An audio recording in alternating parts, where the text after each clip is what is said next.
Host EDSA, no Filipino president has claimed an overwhelming majority of votes like Marcos Jr.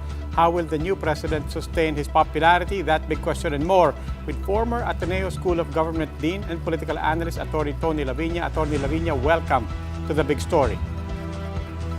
Thank you very much, Robbie. Thank you for Dean Tony, I'm sure just like everybody else, you watched the inaugural speech.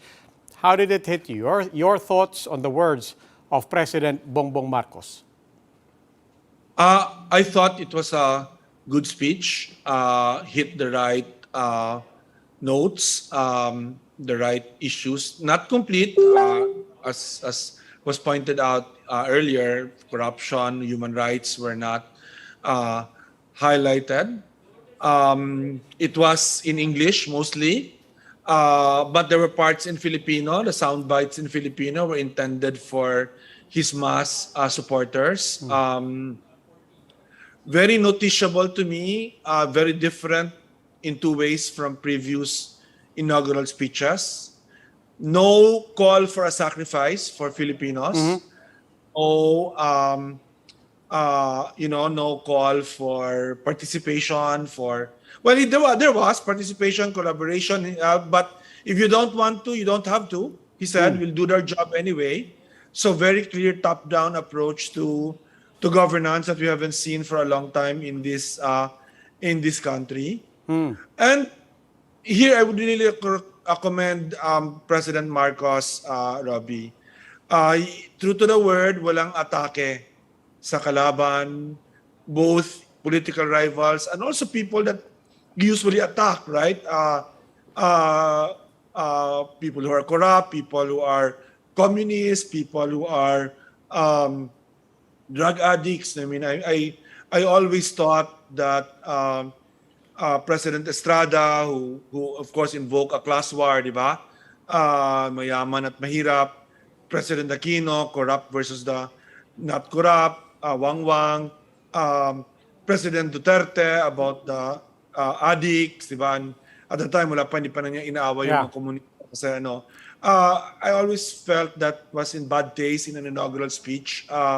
And here clearly stayed away from that and consistent with that. So those two things really were very different from other inaugural speeches. Dean Tony, dun sa isang sinabi mo, no call for participation. In fact, his words were, it seems to be a very deliberate word. We will work alone and try to do as much as we can.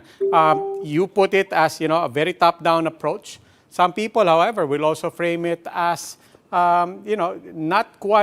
only the inclusive, but not quite the participatory governance that is also being idealized. But what would a top-down approach mean on the ground in terms of style, in terms of impact, in terms of risks as well?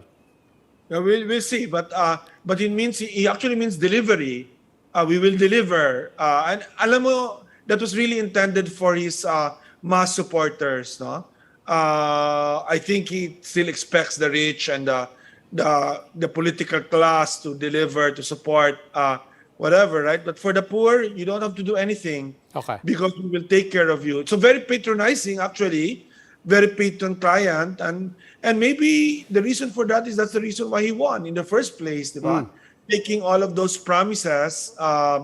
His father did not do that. The father invoked all the time the need to everyone to join in the fight against. Okay, Dean Tony, we're almost out of time for this segment, but just one question. Between now and the State of the Nation address, we have a little less than a month. There are still some cabinet positions left to fill. No DOH secretary yet, among other things. What else should we expect to be accomplished in this first week, and for this matter, in this first month? The appointments have to be completed, right? Aside from DFA, no Department of Health, which is very important, and no DENR, which obviously is very, very important. The laying down of policies have to be clear. They have to develop all of that because they don't have that. They didn't have that in the campaign. They'll have now to develop that and present that in the third Monday of July during SONA. Yun ang priority sa tingin ko. But some really dramatic things like release of Senator De Lima, recall of the NTC order against media organizations, maybe some rapprochement with Rappler, for example. Those will be very good steps, I think, of the new administration if they really mean unity. Okay. Maraming salamat po, Attorney Tony Laviña.